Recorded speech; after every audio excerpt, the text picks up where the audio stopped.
कृष्णं नारायणं वन्दे कृष्णं वन्दे व्रजप्रियं कृष्णं द्वैपायनं वन्दे कृष्णं वन्दे पृथासुतम् अथ प्रथमोऽध्यायः सच्चिदानन्दरूपाय विश्वोत्पत्त्यादिहेतवे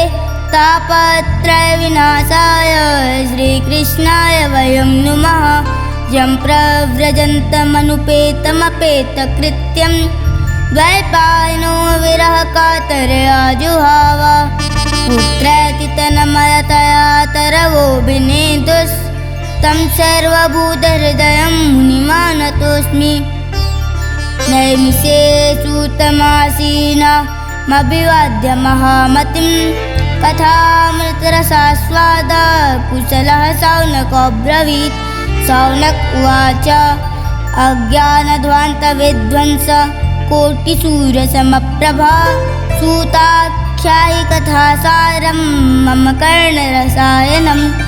भक्तिज्ञानविरागाप्तो विवेको वर्धते महान् मायामोहनिरासश्च वैष्णवैः क्रियते कथम् इह घोरे कलौ प्रायो जीवश्चास्विरतां गतः क्लेशाक्रान्तस्य तस्यैव सौधने किं परायणं श्रेयसां यद्भवेत् श्रेयः पावनानां च पावनं कृष्णप्राप्तिकरं शश्वत् साधनं तद्वदाधुना चिन्तामणिर्लोकसुखं सुरद्रुस्वर्गसम्पदं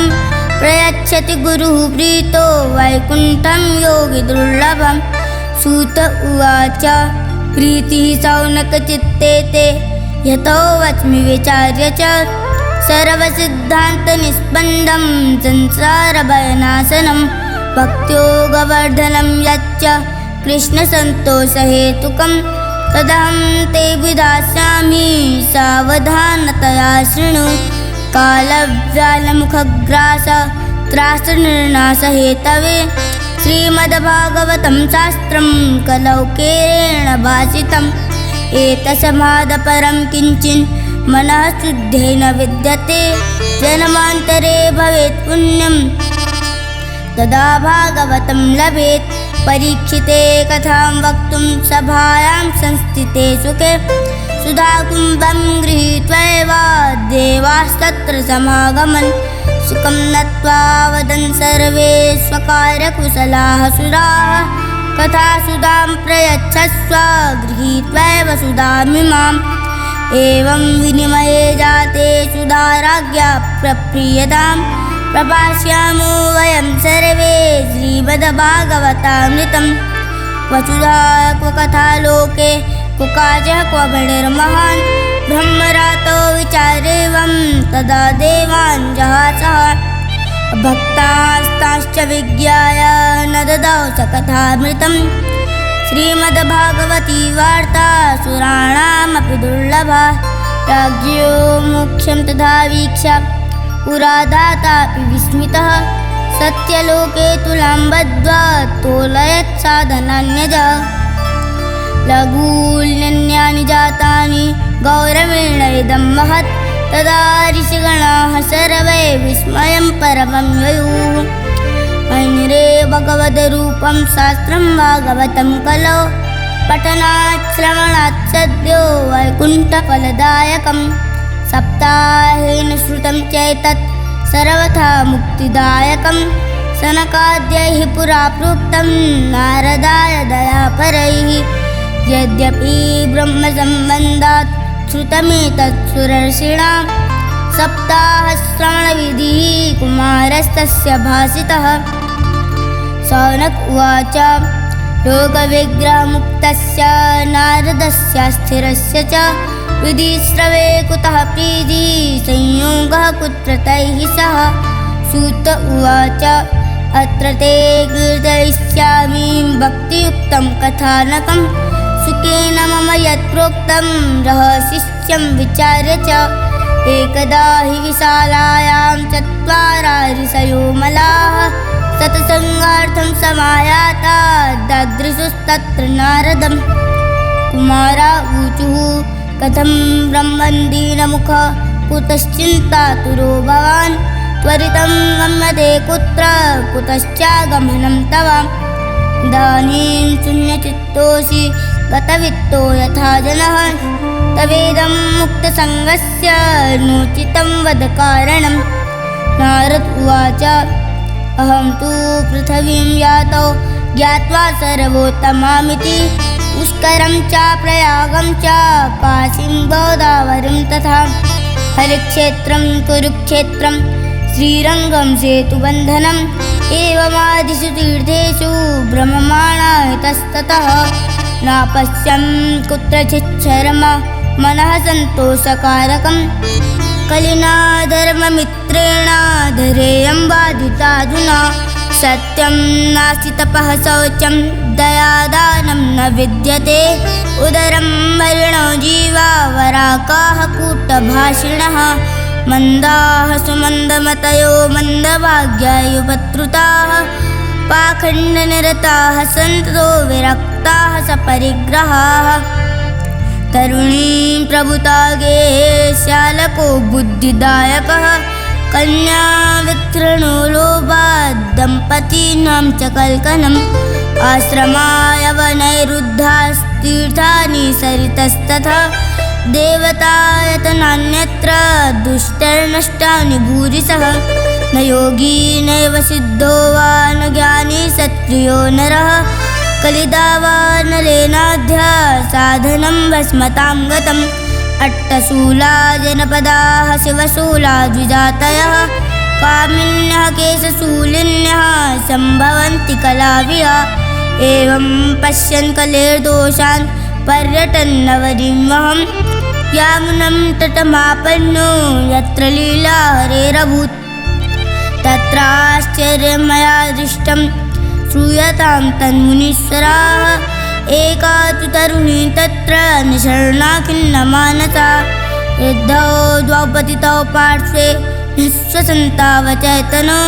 शुश्रूषन्ति प्रबोधन्ते रुदति च तयोः पुरः दशदिक्षु निरीक्षन्ति रक्षितारं निजं वपुः विद्यमाना शतस्त्रेभिर्बोध्यमाना मुहुर्मुहुः दृष्ट्वा दूरात् गतः सोऽहं कौतुकेन तदन्तिकं मां दृष्ट्वा चौत्युता बाला विह्वला च ब्रवीत्वचः बालोवाच भो भोः साधोषणं तिष्ठ मच्चिन्तामपि नाशय दर्शनं तव लोकस्य सर्वथा गहनं परम् बहुधा तव वाक्येन दुःखशान्तिर्भविष्यति यदा भाग्यं भवेत् भूरि भवतो दर्शनं तदा नारद उवाच काशु त्वं क्वाभिमौचेम नार्यः काः पद्मलोचनाः वद देवि सविस्तारं स्वस्य दुःखस्य कारणं बालोवाच अहं भक्तिर्दीख्याता इमौ मे तनयौ मतौ ज्ञानवैराग्यनामानौ कालयोगेन जर्जरौ गङ्गाद्याः सरितश्चेम मत्सेवार्थं समागताः तथापि न च मे श्रेयः सेवितायाः सुरैरपि इदानीं शृणुमद्वार्तां सच्चित्तस्त्वं तपोधना वार्ता मे वितताप्यस्ति तां श्रुत्वा सुखमावह उत्पन्ना द्रविडेशाहं वृद्धिं कर्णाटके गता क्वचिन्महाराष्ट्रे गुर्जरे जीर्णतां गता तत्र घोरकलेरोगात् पाखण्डैः खण्डिताङ्गका दुर्बलाहं चिरं याता पुत्राभ्यां सह मन्दतां वृन्दावनं पुनः प्राप्य नवीनैव स्वरूपिणी जाताहं युवती सम्यक् प्रेष्ठरूपा तु साम्प्रतम् इमौ तु सैतावत्र सुतौ मे क्लिश्यतः श्रमात् इदं स्थानं परित्यज्य विदेशं गम्यते मया जरठत्वं समायातौ तेन दुःखेन दुःखिता साहं तु तरुणी कस्मात् सुतौ वृद्धा विमौ कुतः त्रयाणां सहचारित्वाद् वैपरीत्यं कुतः स्थितं घटते जरठा माता तरुणोतनयाविति अतः शौचामि चात्मानं विस्मयाविष्टमानसा वदयोगनिधे धीमन् कारणं चात्र किं भवेत् नारद उवाच ज्ञानेनात्मनि पश्यामि सर्वमेतत्तवानघे न विषादस्त्वया कार्यो हरिः संते करिष्यति। सूत उवाच क्षणमात्रेण तज्ज्ञात्वा वाक्यमुचे मुनीश्वरः। नारद उवाच शृणुष्व वहिता बाले युगोऽयं दारुणः कलिः तेन लुप्तः सदाचारो योगमार्गस्तपांसि च जनाघासुरायन्ते साठ्यदुष्कर्मकारिणः इह सन्तो विषीदन्ति प्रहृष्यन्ति साधवः धत्तैर्धैर्यं तु यो धीमान् स धीरः पण्डितोऽथवा अस्पृश्या नवलोकेयं शेषभारकरीधरः वर्षे वर्षे क्रमात् जाता मङ्गलं नापि दृश्यते न त्वामपि सुतैः साकं कोऽपि पश्यति साम्प्रतम् उपेक्षितानुरागान्धैर्जर्जरत्वेन संस्थिता वृन्दावनस्य संयोगात् पुनस्त्वं तरुणी नवा धन्यं वृन्दावनं तेन भक्तिर्नृत्यति यत्र च अत्रैमौ ग्राहका भावान् न जरामपि मुञ्चतः किञ्चिदात्मसुखेनेह प्रसुप्तिर्मन्यते नयोः। भक्तिरुवाच कथं परीक्षिता राज्ञा स्थापितो यशुचिः कलिः प्रवृत्ते तु कलौ सर्वसारा कुत्र गतो वान् करुणापरेण हरिणाप्यधर्मः कथमीक्ष्यते इमं मे संशयं छिन्धि त्वदवाचा सुखितास्म्यहम्। नारद उवाच यदि पृष्टस्त्वया बाले प्रेमतः श्रवणं कुरु